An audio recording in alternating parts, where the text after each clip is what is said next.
Ladies and gentlemen, Vin Cipolla and Maura Moynihan.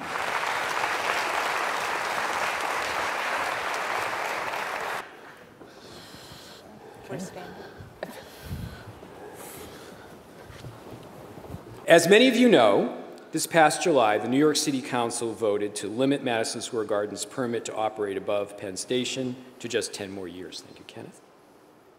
This is a major victory in MAS's and RPA's campaign to build the Penn Station our city deserves, and it was an important acknowledgement by our City Council that we can't simply maintain the status quo at Penn Station. But we have a lot of hard work ahead to get us there.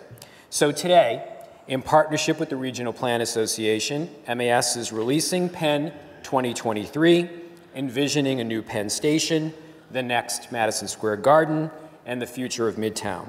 The first in a series of MAS RPA produced reports to be released over the next year. Now available on mas.org, Penn 2023 outlines the transportation and infrastructure case for a new Penn Station, proposes a broad vision of how the pieces fit together, and outlines actions needed over the next 10 years to make it, Penn Station and Moynihan Station, a reality. You're going to be hearing this morning from a fantastic panel, now seated, on how to move this critical work forward. And here to introduce the panel, we're honored to have Maura Moynihan. Maura is the chair of Friends of Moynihan Station, a coalition of leading civic organizations, business groups, and elected officials that advocates for the construction of a new train hall in the Farley Post Office building. The daughter of the late extraordinary visionary Senator Daniel Patrick Moynihan, Maura spent many years working in the refugee field and is the author of 2 best-selling books. She does so much for so many. Please join me in welcoming a truly great New Yorker, Maura Moynihan.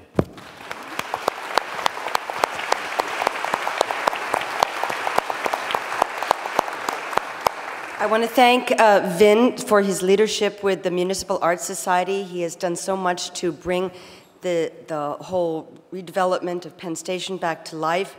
And I'm honored to introduce this morning's panel. It is a subject that is, of course, very near and dear to me, as it was to my father, who used to shine shoes and sell newspapers in the old Penn Station during the Great Depression. And we now have a tremendous opportunity to ensure that the most heavily trafficked rail hub in all of North America receives the investment and imagination necessary to improve Midtown Manhattan and truly serve the people of our city and our region and everyone who visits New York. If we can get this right, a new Penn Station will be the kind of project that will define New York in the 21st century. What would this new transit hub look like? In May, the Municipal Arts Society asked some of the best design firms in the world to reimagine a new Penn Station in Midtown West that embodied the ingenuity, creativity, and spirit of New York City. 4 firms, H3 Hardy Collaboration Architecture, Diller Scofidio Renfro, Shop Architects, and Skidmore, Owings Merrill rose to the challenge. These 4 firms will present their visions for Penn and Midtown West, as well as brief us on some of the other exciting projects they're working on in a series of short keynotes throughout the summit called Penn and Beyond. Senator Moynihan once wrote, "The point about public space is that it is public. The notion of civitas, of a citizen, of a person with a right and a responsibility to be there and participate in a public space, that is what it means to be a republic." So much was lost in October 1963, 50 years ago this month, when the wrecking balls started crashing into the great Charles McKim masterpiece, a public space of magisterial grandeur that uplifted and united all citizens. Now we lurch through grim tunnels trying to escape the pit.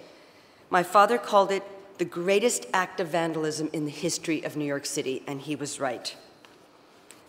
Please join me in welcoming our moderator for this morning's panel, Charlie Bagli, and panelists Hilary Ballon, Marvin Markus, Foster Nichols, and Bob Yaro.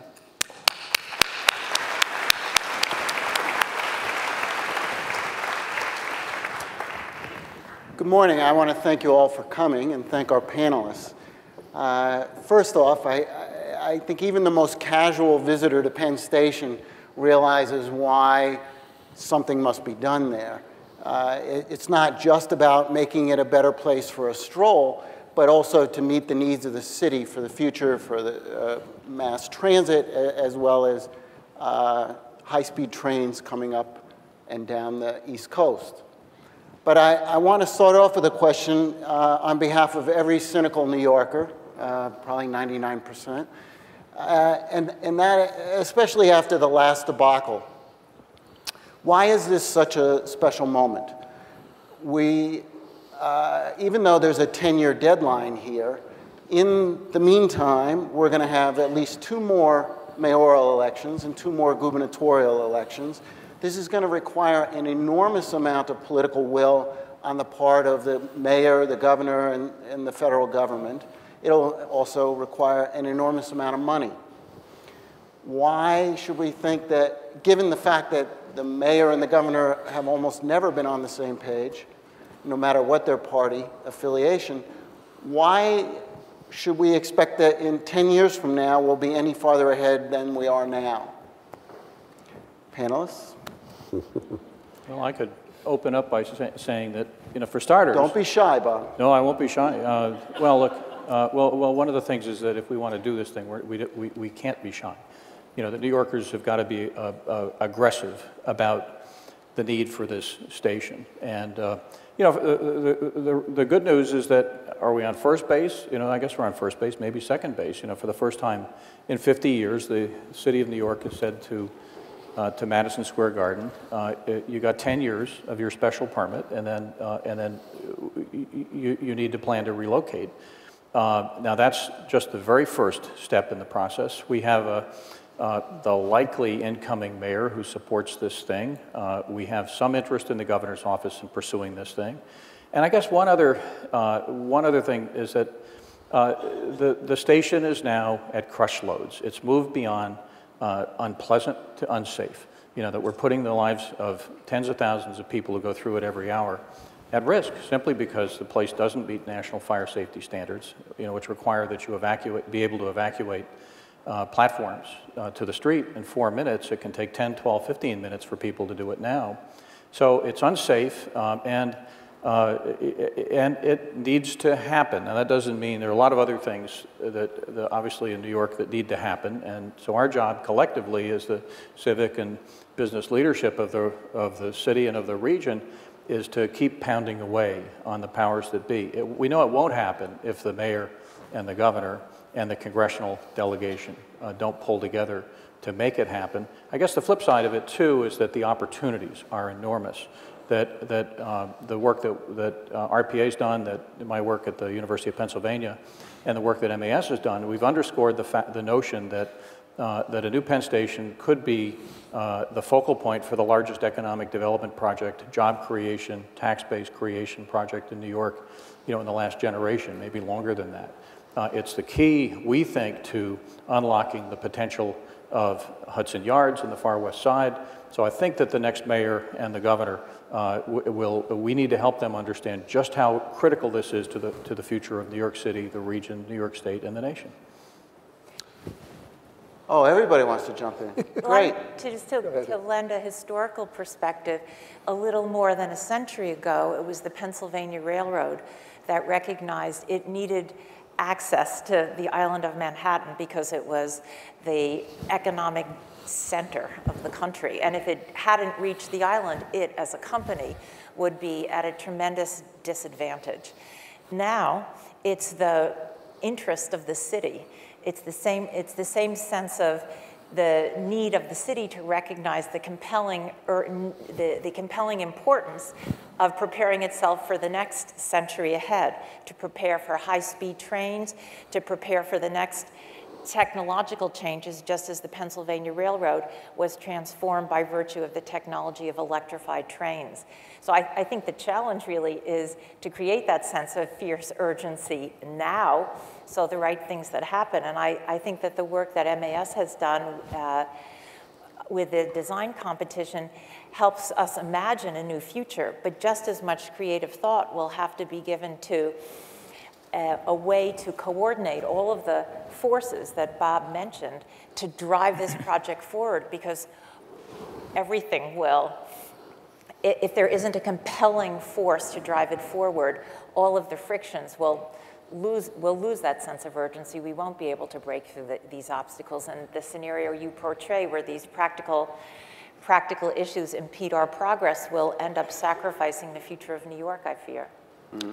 I think there are three things that really drive the sense of urgency today. One is the demand side. You know, this place isn't a status quo. There is tremendous pressure for growth, frankly, beyond the capacity of the place to handle. There are plans afoot. Some of the things you see on the map on the screen are ideas that are out there for increasing that capacity. The planning is now going on around those projects, and really for the Northeast Corridor as a whole, in terms of what is the future for rail transportation. And it's not just high-speed rail, it's not just commuter rail, it's really broader than that. What are the mobility needs for the Northeast megaregion? And it's clear that New York is the center and the place where most of those people are going to want to go in the future. And so that planning is going on now. Third thing is there is a window of opportunity to do real heavy construction work at Penn Station, and that opportunity exists in one point in time in our generation, and that is going to be right after the Long Island Railroad has access into Grand Central Terminal, the project that's now being built and under construction, and also that purple line on the bottom of the map here, the Gateway project, or the equivalent new capacity under the Hudson River. When those projects are open, much, but though not all, of the commuter traffic will be able to shift to those facilities. Amtrak will still have to run through the middle of Penn Station along with some commuter service, but the level of traffic in that moment of time will be less than what's there today, and the opportunity is to get in there and do real construction work under normal work schedules with an 8-hour workday, not what happens today, which is you got to bring back, you know, Penn Station for every morning and afternoon rush hour. The opportunities to do construction work are limited to nights and weekends, and you can't get a full productive work shift. And so the cost, the amount of time it takes you to build, and frankly all the risks associated with construction are multiple times what they are for a normal project of this scale working on and around the active railroad. But in that early 2020s, and this is where this 10-year clock really works, you know, there's that window of time where we can get into Penn Station, close off pieces of it to do heavy construction, and in a reasonable amount of time and for reasonable cost, you know, create something that hopefully is great as opposed to, you know, just good enough to handle the near term. Marvin, you're a practical man, a financier. You know, when I look at it exactly where you are on the financial side, I mean, first I should give a little very quick background. I do a fair amount of infrastructure finance around the New York metropolitan area in what I call the intersection of public policy and finance. And one of the transactions that I was involved in was the extension of the 7 line to the Hudson Yards area. So quite familiar with that, and I'm going to use that as an analogy. But first I want to comment on Bob. Financially now, the way I look at it, and somewhat politically, I don't think you're on second base. I think you got one ball, you're up at bat, and you know, the pitcher threw, and it's ball 1. So right there, I think we've got a different, and the issue comes down to priorities, if you will. I think every politician, and Charlie started out with saying, I think, the right thing. Everybody, and I used to live in Long Island, everybody knows what the pit is. The question is, how do you make that priority financially now? I think design-wise and many other ways, one can agree that it should be a priority. How do you make it a financial priority? And while this is a quick bit of what I call rewriting history, I do want to go to the 7-line extension and talk about what I believe in a minute or two is what the Bloomberg administration faced when they came in, and that is, and why it got financed the way it did, and I won't bore you with the details of that financing, but there were 2 sets of pots of money that they could go to. One was the MTA, which does not see, it sees life safety and service enhancement as its major priorities, does not see economic development as a priority, and did not see it. The other one was the city's capital budget, which at that point and continues today has many, many uses, including yesterday's open water tunnel, which still has 8 more years to go, and a lot of schools and this kind of thing. So that Dan Doctoroff and the mayor came up with this tax increment district, if you will, or value capture notion, in order to be able to create a new priority, if you will, and a new financing source. When I look today, I think it's very difficult to come up with a new financing source out of transit, if you will, transportation, because most of transportation, all of transportation, is subsidized. So I think the key message is, I think on a financial standpoint,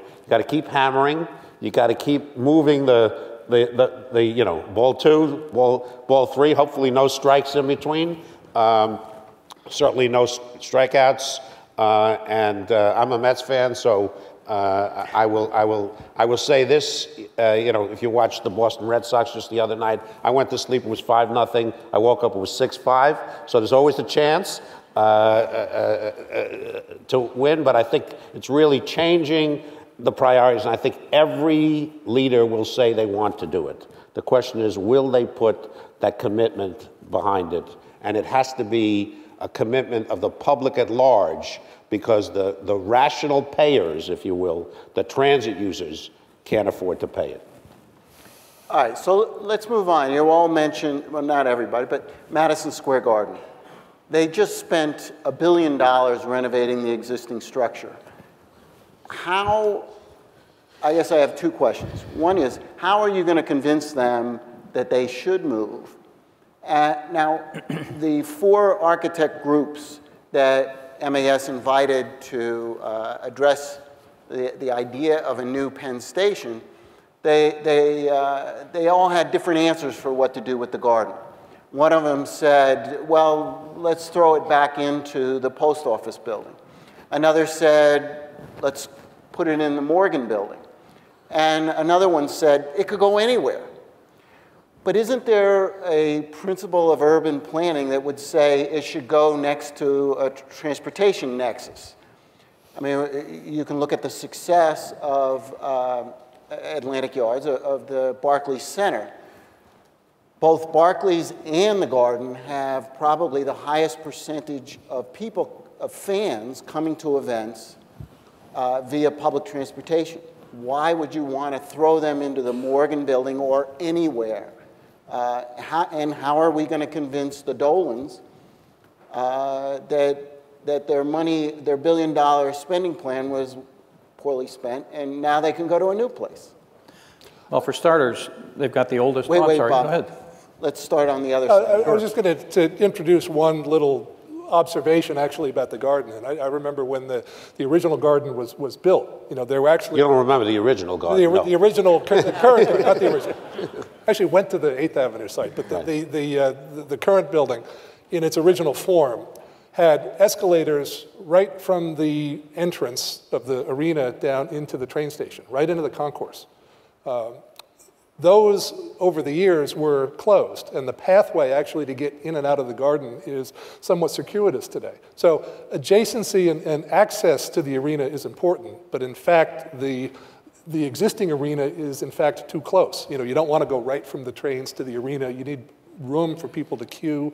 You need room to be able to do crowd control. You've got 2 separate but important security regimes going on there. You know, there's the arena security, there's the train station security. Those needs have only increased over time. So I think there's a technical argument that says that direct correspondence, you know, is probably suboptimal. Certainly good, convenient access and a short walk from the transportation hub to the arena is an important benefit, you know, for the arena and probably for the city as a whole. But they're, you know, placing the one on top of the other isn't the only solution, I think, that provides that accessibility. Let me try to answer a piece of that. I mean, let's talk about what they did. Let's assume it's $1 billion.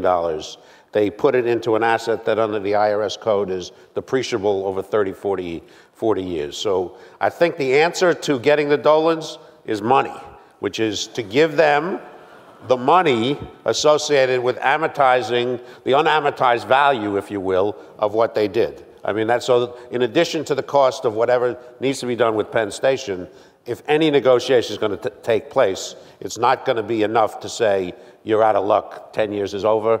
go move. First of all, what you don't want is angry Knicks and especially Rangers fans coming after you.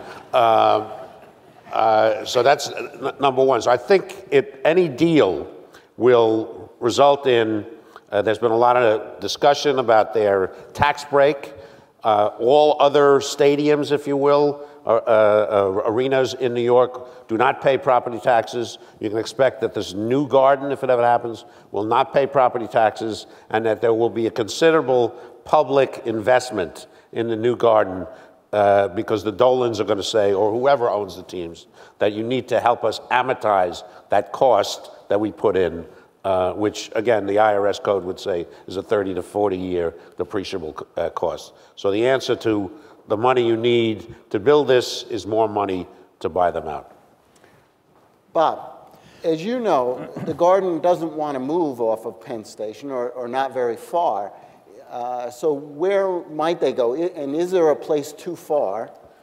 And of course, this, dangling a very expensive carrot in front of them only adds to the cost of transforming this spot.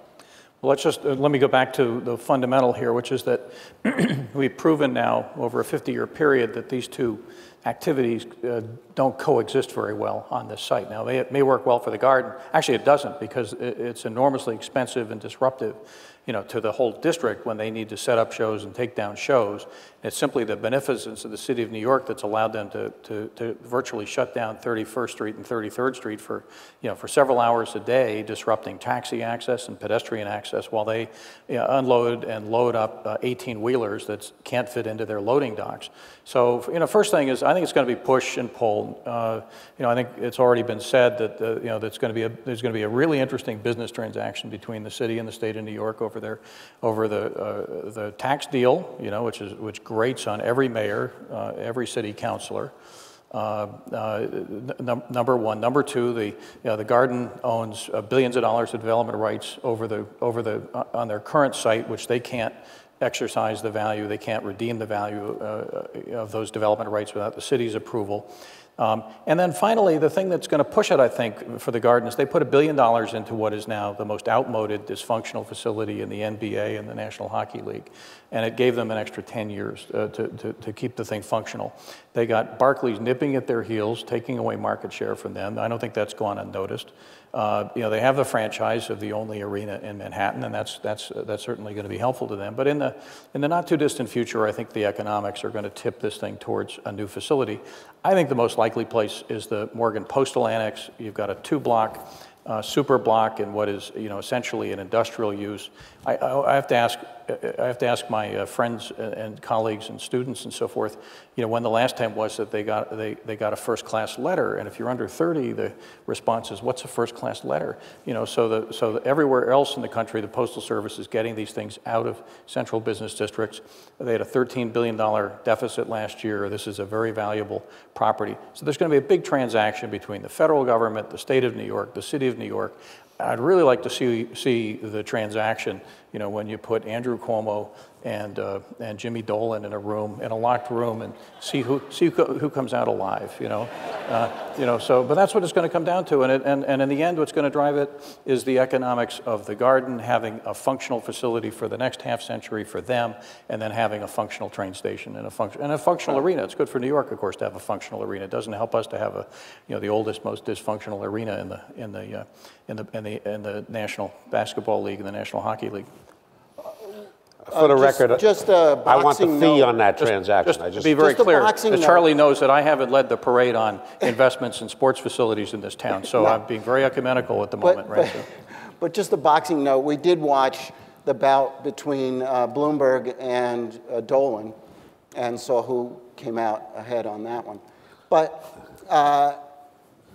maybe you can answer this question.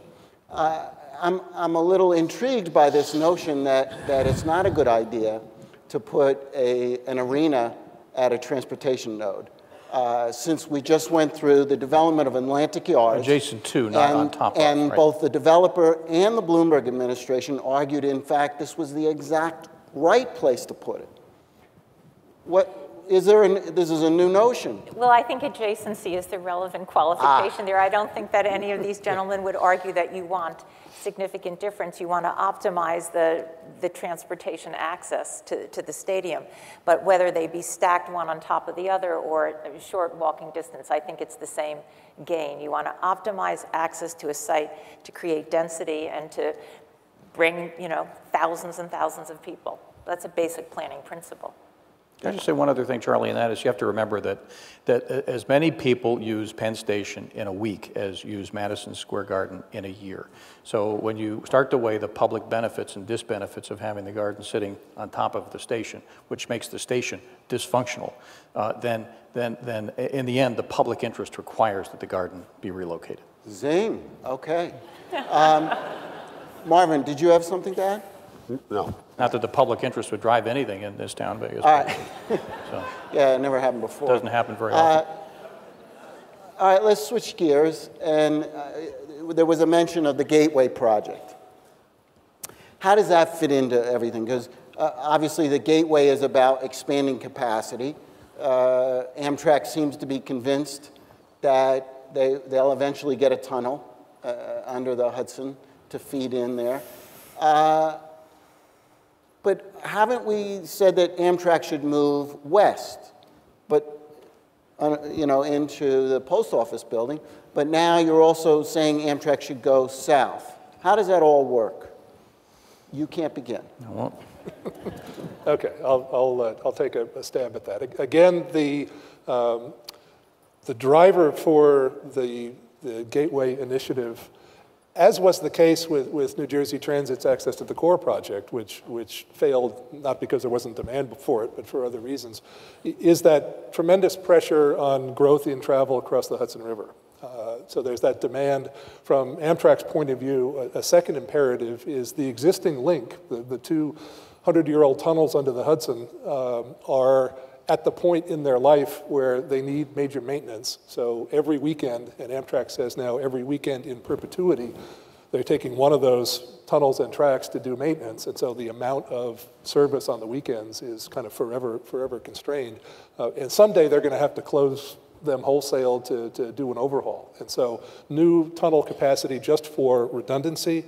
Those tunnels also filled up during Hurricane Sandy. So the notion of building a little bit more resilient infrastructure across the river is a good idea. All of that together really drives what is a compelling need for more rail capacity across the Hudson. Once you talk about new tunnels, 4 tunnels into Penn Station just doesn't fit in terms of the number of people and trains. And so an expansion of the station's capacity is needed and appropriate to support that. And so the initiatives that are out there, really, Gateway is all about more capacity and this redundancy across the Hudson.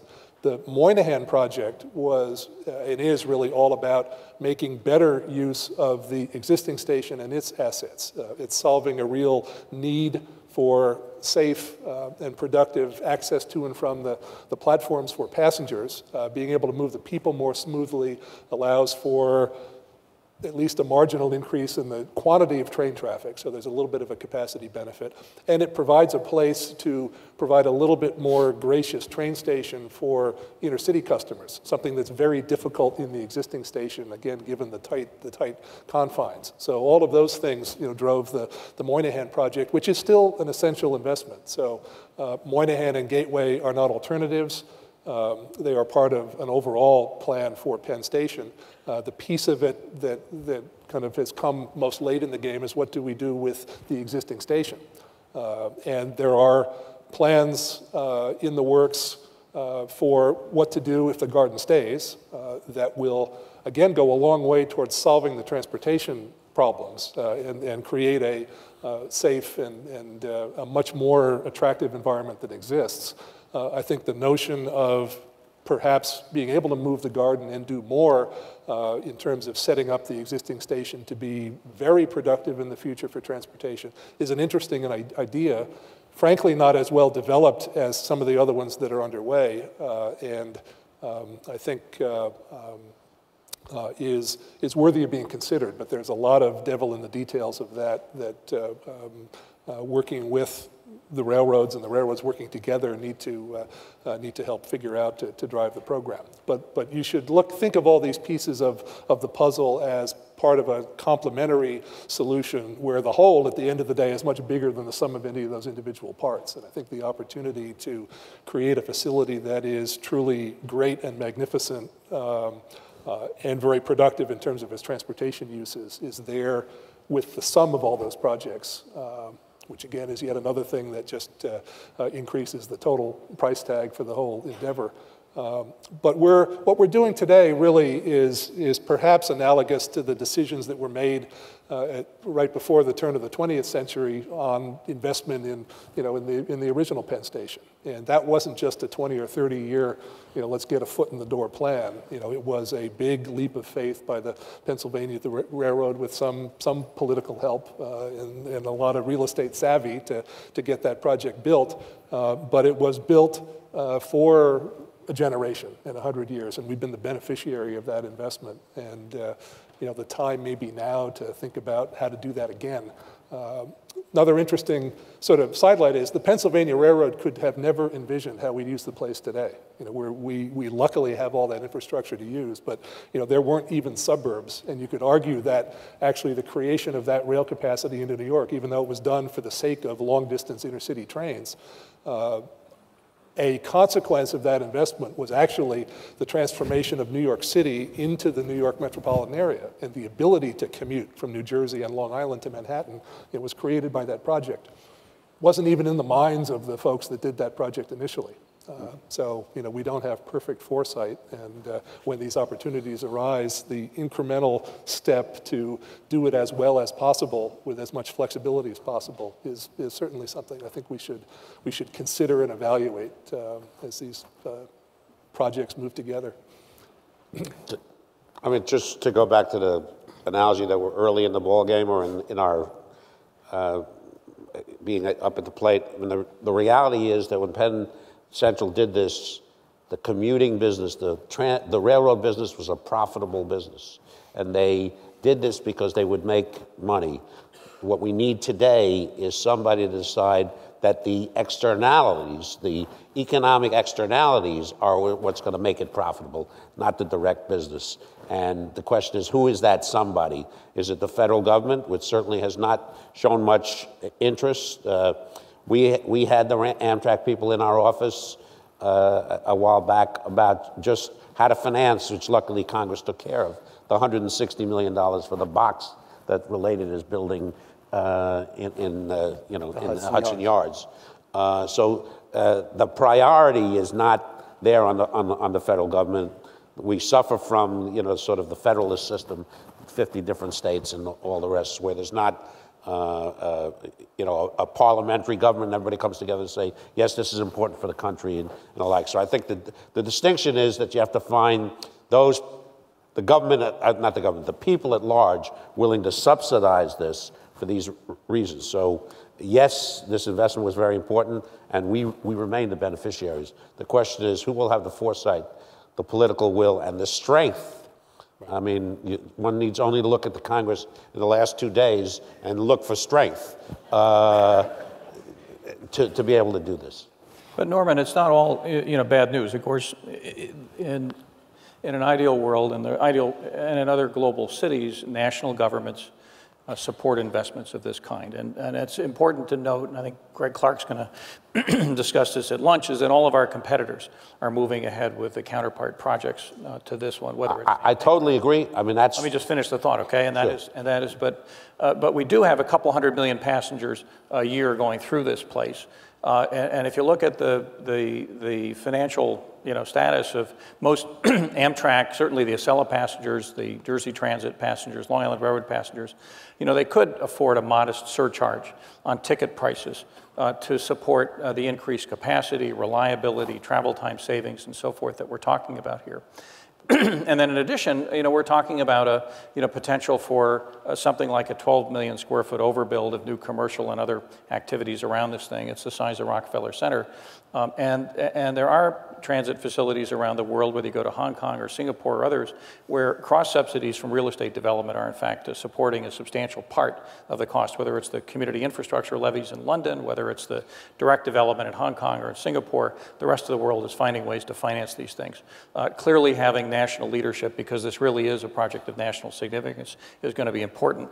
Given the antics in Washington over the last couple of weeks, no reason to believe that anybody in the Congress is going to take care of us, but we need to pursue all of those options to do this thing. So does Chris Christie's prospective presidential campaign give you hope? You don't have to answer that. I saw an arched eyebrow at the mention of a tunnel. And just to come back to this thought, is Amtrak going south and west? Can it go to in two different directions? Well, the vision, as these gentlemen have indicated, is that this would be an integrated system in the future, in addition to the important role that the tracks to the south would play in staging the construction process over time.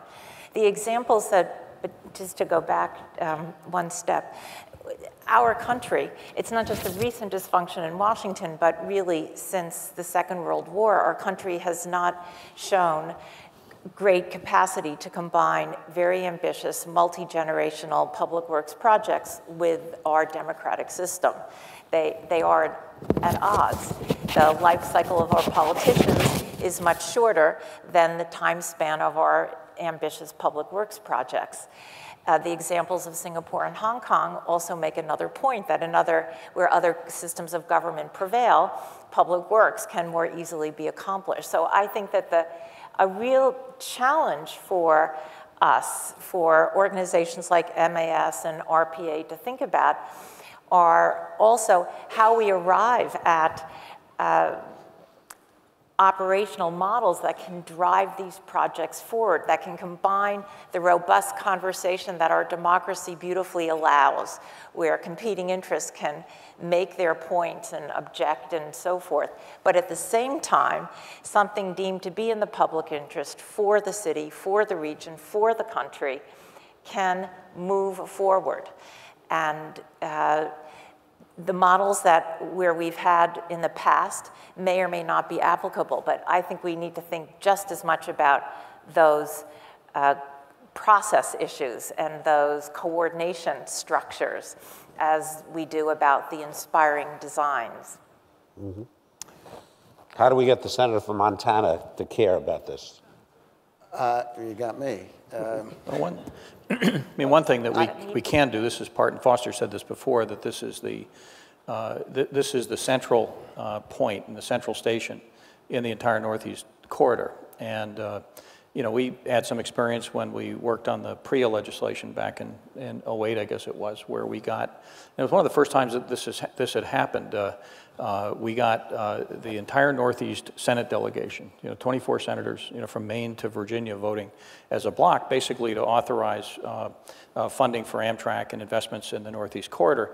I got into trouble at an RPA board meeting when I said that this was the first time since the Bill of Rights that the Northeast congressional delegation had voted as a block, and Ken Jackson got up and said, "You're wrong." And I said, "Huh? Excuse me?" He said, "Yeah, New York voted against the Bill of Rights." So I think that's the template. And in fact, what we, we've been working with Foster and others now for the last several years on a proposed set of Northeast corridor improvements that would bring high-speed rail, 2 dedicated high-speed rail tracks. Now, New York benefits more than any other place, but the entire corridor benefits from this thing. We have a nice $2.5 trillion economy in the Northeast. We really need to be, if we're going to compete globally, we need to make these investments. Penn Station just happens to be the key investment, but it's not the only one. There are a set of bottlenecks between Boston South Station, which needs to be expanded, Washington Union Station, which needs to be fundamentally redesigned. Foster's developed the plans for that. So we need to make a set of investments that can attract the attention and the support of the entire Northeast delegation. I think that's how it needs to happen. And build on the very capable, Senate delegations we have in New York and New Jersey, but then bring in their counterparts from 10 other Northeastern states. So, and then after that, what is the role of private capital here? We went through an excursion with 2 developers, Steve and Steve, and a so-called public-private partnership. Do you see something like that? I mean, it didn't end well. What is the role? Are they the buyers of unused development rights? Are they a partner? I think in the first instance with the two developers, the public was sometimes relegated to nibbling around the edges of their proposal rather than leading the proposal. Should we go that route again or some other alternative? Well, I think you need to look at the whole district and not just the super block that is the Penn Station site. Now, there is the potential for I think what we've looked at and what MAS has looked at is the idea of daylighting the station, building the kind of public facility that Senator Moynihan called for. That's a civic space and so forth. There's the potential for some overbuild on the site. We've proposed that a new tower, a new 2 Penn Plaza tower be built that'd be larger than the existing one. But then there's the potential for 10 to 12 million square feet around the station. Most of a lot of it the real estate belongs to Vornado. John Zuccotti and Brookfield owns the parcel to the west. The other Steve owns other interests in the area. But the potential is there for 1 or 2 Rockefeller centers. It's really where New York is going to grow. I think it's the key to the whole West Side, so we got to get creative. Probably needs to be a role for Empire State Development, which hasn't done grand things in a while. The sort of thing that they did at Times Square. They haven't done it since then. Who? Yeah. So we got to get creative. We got to think big. It's going to be a collaboration between the city of New York, the state of New York, or it won't happen, and the federal government needs to play a part. The railroads need to play well together. They need to share the toys, which is what Foster's getting at. We need to create a union station here and probably a new entity to deliver the project that is a joint venture between the railroads and the city and the state. It's what the rest of the world is doing. It's not just authoritarian countries. It's all of Europe is doing this. Every emerging global city is building a grand gateway of this type, and they're doing it because it makes economic development sense. These become the centerpieces for public life and for economic development in these cities. It's one of the key ingredients that helps sustain the role of a place like New York or London or Paris or Tokyo. And we need to find the political will, and then we need to find the financial wherewithal to make it happen. Let's go down the row. Yeah, do you agree with Bob, or is he talking into his hat? I agree fully. I mean, this is the vision for the future. And while there are many practical problems that will stand in the way, we have to find I believe we can find the financial mechanisms. I believe we can tackle all of the engineering and technical problems. What is required is unity around the vision, which will drive New York City, which is an engine for the whole country forward. But who should be leading this public-private partnership? The public side or the private side? I mean, if you're delivering purely public goods, which means goods that will not be able to pay for themselves, then it clearly should be the public side. What was attempted, and I was not close to it, so some of this may be wrong, in the Moynihan Station failed because there was not, failed so far, because there was not enough income, private sector income, whether for the retail tenants, to justify the proportion of the cost that the private sector was supposed to put in. So at the end of the day, this will be a public-private partnership, if it happens, writ large, with the public providing the amount, the equity, if you will, associated, the equity with no return, if you will, although, again, external returns, not necessarily user charges, if you will. Mm-hmm. The external returns come from the overbuild and all the rest. And private sector will build the office building if it makes sense to knock down 2 Penn Plaza. Does it make sense? And does it make sense to build a new one? I don't know if it does or not, but they will do that. That'll be the nature. It has to be a partnership, but it's not going to be easy to turn it over and say, take something that doesn't pencil out and make it work. I think it's also clear that the public interest here can't totally be represented by the railroads and their traditional stream of funding and approval processes because Amtrak and every one of the railroads have greater needs than there are resources available. And they prioritize, again, to do what needs to be done to run a safe railroad, to run the rush hour every day.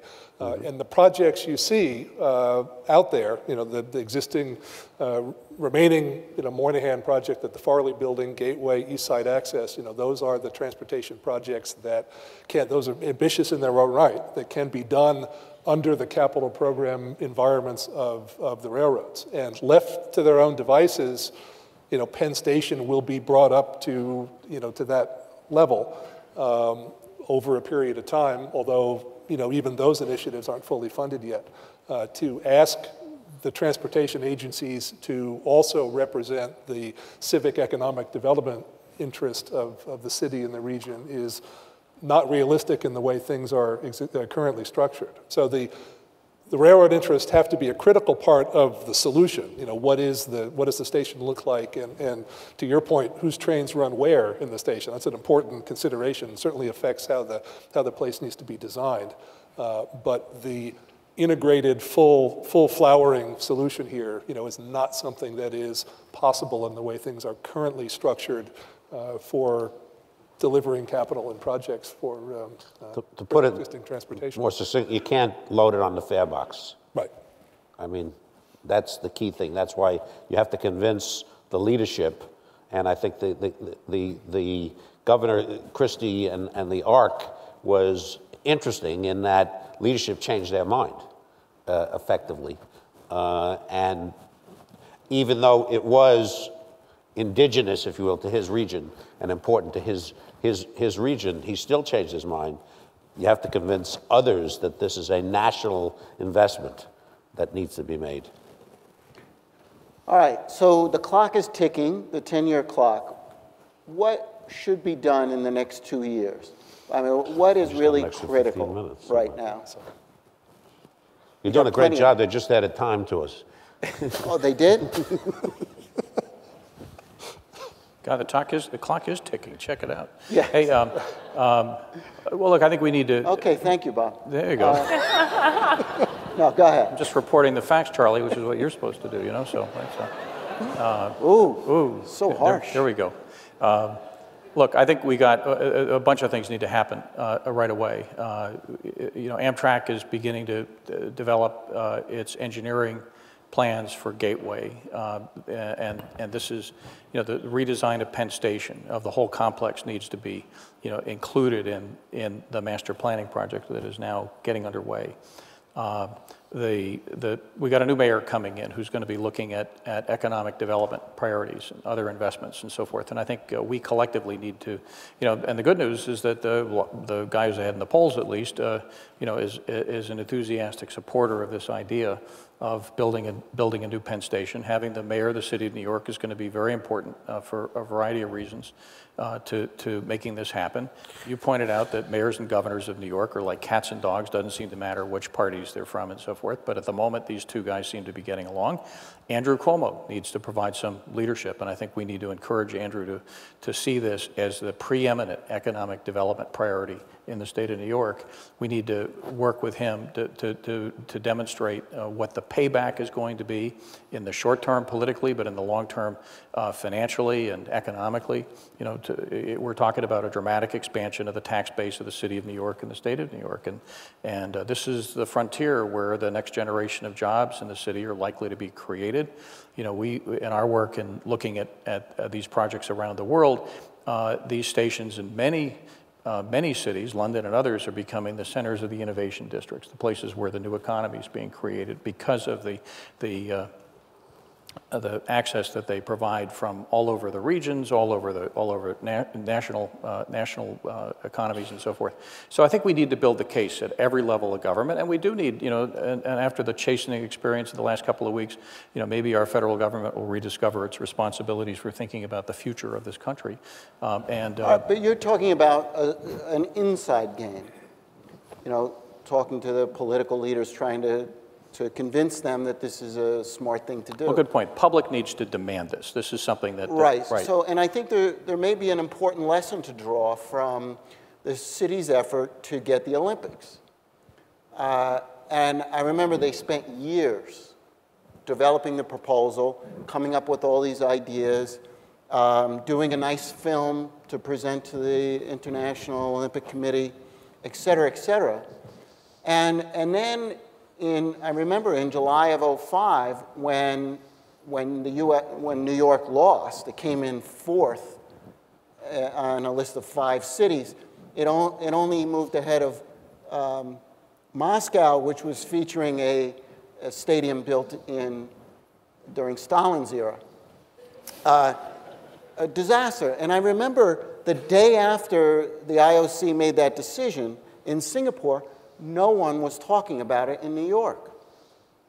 I was kind of stunned by this, given the enormous sums and the enormous energy that went into developing an Olympic proposal. They had failed to develop a pool of support from the people who live here. So most people, when they heard about it, it was sort of a shrug. You get the New York shrug. I'm going to go out of town when the Olympics comes. It's a problem. I think there's a pretty important role here, it would seem, based on that experience, for people like yourselves to develop a real constituency in the city, not just to play the inside game.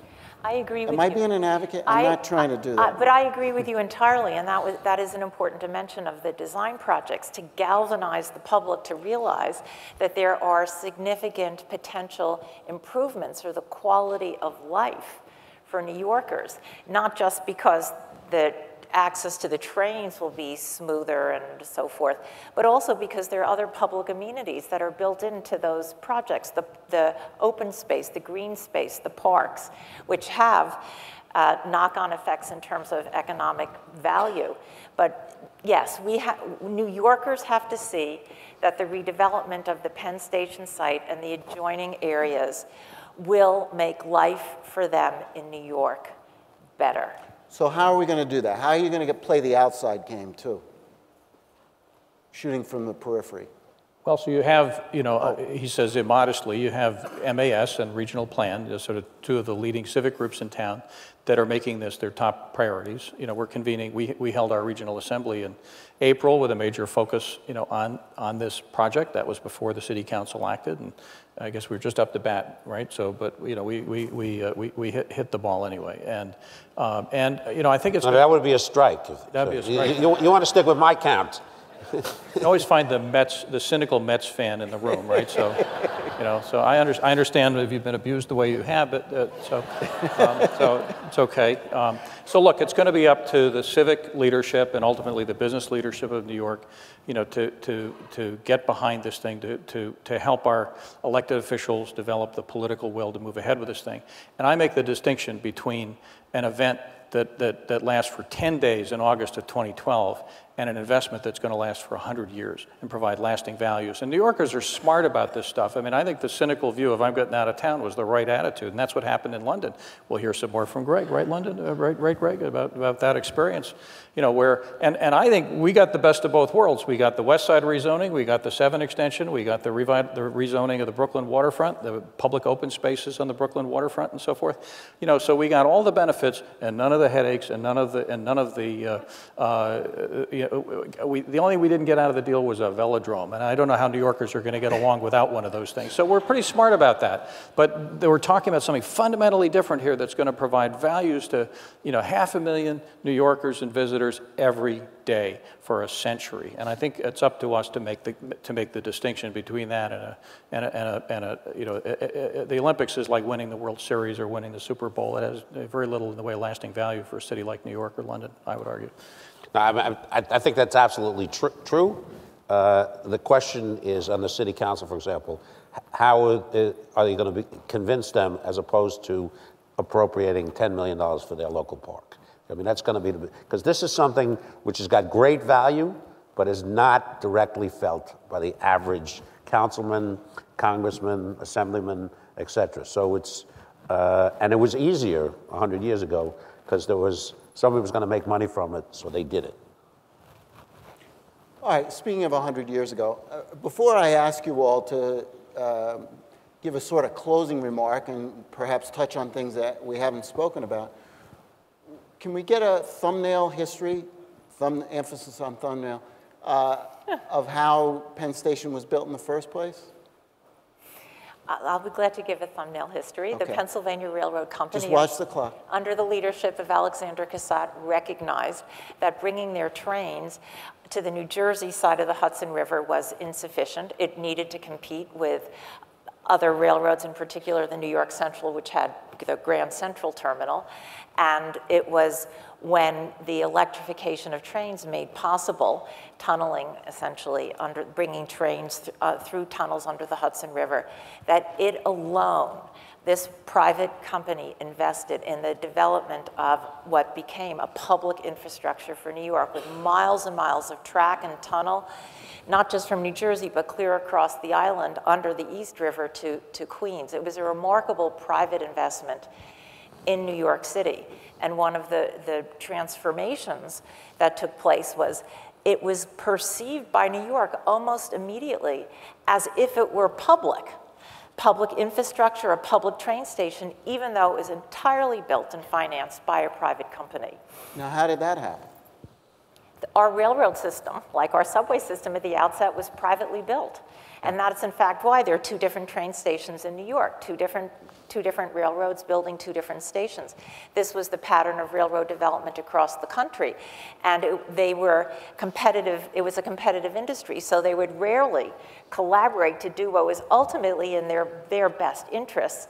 So we didn't have, until the 20th century, union stations that brought the different competing railroads together. And this is an analogous moment now, I would say. We have different railroads. We have the LIRR, we have Amtrak, we have New Jersey Transit, which have their own specific needs, but it would be in their long-term interest to collaborate, to create unified concourses, to subordinate some of their, let's say, institutional concerns for the greater advancement of the city, of their own commuters, their own travelers, to collaborate.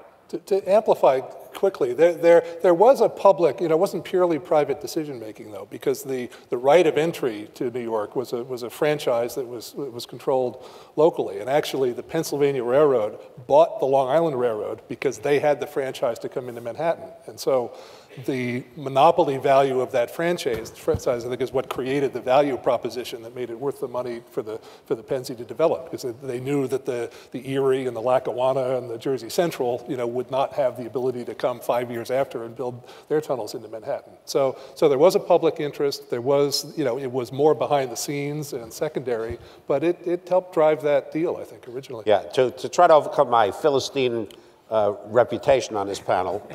I do have a master's in city planning, and I read a book whose name escapes me now about the building of Penn Station, which I would say that everybody should read. But part of that in the public-private is I can tell you what the Penn Central Railroad did would not survive the Ethics Commission of Andrew Cuomo today. That's for sure. What's this, political dealing in Albany? Or What? Well, it doesn't seem like the ethics investigation will survive the... That's right. That's right. That's another issue. Yes, but anyway, hopefully I've resurrected my reputation. Yeah. So, in summation, why don't we go from? Well, Marvin, you just had the last word. I'm done. All right. So we'll start with Bob. Let's see. We have almost a little over 2 minutes, so you get 30 seconds for the overview here, as well as touching on anything that we haven't already. Well, so we need to summon. We need to summon the political will to do big things. And New York was built on big ideas and big projects. And I think we've got some elected officials who are capable of doing that again. Probably the last time that we did something as big as this was the redevelopment of Times Square, which everybody said was impossible. It couldn't happen, and so forth. And New York's civic community, the business community, and ultimately the mayor and the governor pulled together and working with the private developers and so forth. And it was great, wonderful to see the developers who sued the state over the project, then ended up getting the eminent domain authority to do their own, so it's New York. So there'll be a couple of smarmy political deals. It'll be like the Lincoln movie, send for the guys from Albany, but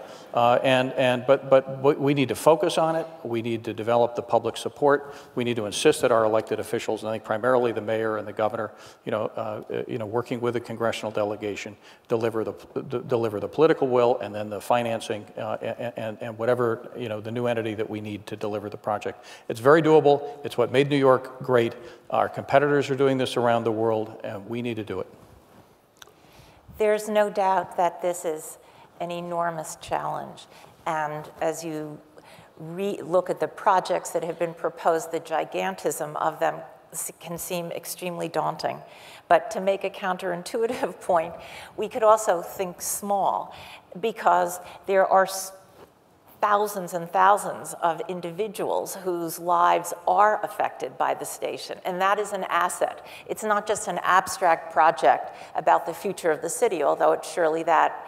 There is a direct human impact that countless people feel. So I'd say that is a strength in terms of building the public case for the importance of this project. The gigantism may make us feel it's impossible. That's where we started the conversation. But remember what it feels like to use that station.